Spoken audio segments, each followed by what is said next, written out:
Hello বন্ধুরা, তোমাদের সবাইকে আমার নতুন একটা ভিডিওতে ওয়েলকাম।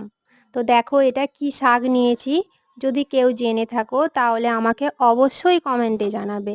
তো কড়াতে আমি দিয়েছি একটা শুকনো গোটা লঙ্কা, আর ওটাকে কেটে নিলাম। এবার আমি দেব এতে তেল, আর ভালো করে লঙ্কাটা ভেজে নেব।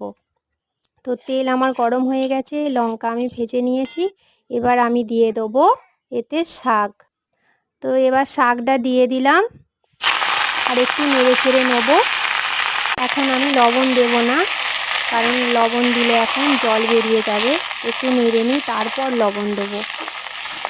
তো এই যে দেখো, একটু ভালো করে নেড়ে নিচ্ছি। আর একদমই এটা আমি রেসিপি দেখাচ্ছি না, কারণ শাক ভাজা নর্মাল ব্যাপার, প্রতিটা বাড়িতেই হয়। তো আমি পুরো ভিডিও বানাচ্ছি। আর এই দেখো আমি লবণ দিয়ে দিয়েছি। এবার আমি এতে আমি কুচানো পেঁয়াজ দেব। এই যে পেঁয়াজ দিয়ে দিয়েছি, একটু নেড়ে নিই শাকটা। আর এতে দিয়েছি কালো জিরে। তো শাকটা আমার ভাজা হোক, তোমাদের একটা জিনিস দেখাই, চলো।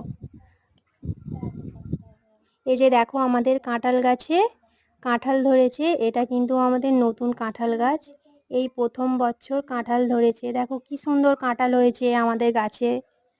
এবার দেখাবো ঢ্যাঁড়স। এ দেখো ছোট্ট ছোট্ট গাছে ছোট ছোট কি সুন্দর ঢ্যাঁড়স ধরেছে, দেখো বন্ধুরা। আর এই যে দেখছো এই গাছটা একদম মাটি থেকে কতটা উঁচুতে উঠেছে, টমেটো গাছ। একদম ঝাউ গাছের মতো বিশাল বড় হয়েছে, আর অজস্র টমেটো ধরেছে। এত টমেটো ধরেছে, খেয়ে শেষ করতে পারছি না। আর এই যে দেখো আমাদের বেগুন গাছ, কি সুন্দর বেগুন হয়েছে, দেখো কত বেগুন হয়েছে। তো এই বেগুন রোজ আমাদের বাড়িতে এই বেগুন রান্না হয়। আর এই দেখো তোমাদের সাথে গল্প করতে করতে আমার শাক ভাজা হয়ে গেছে। আর এই যে শাক ভাজা রেডি। তো আমার ভিডিও যদি ভালো লাগে অবশ্যই আমার পাশে থাকবেন। তো আজকের মতো টাটা।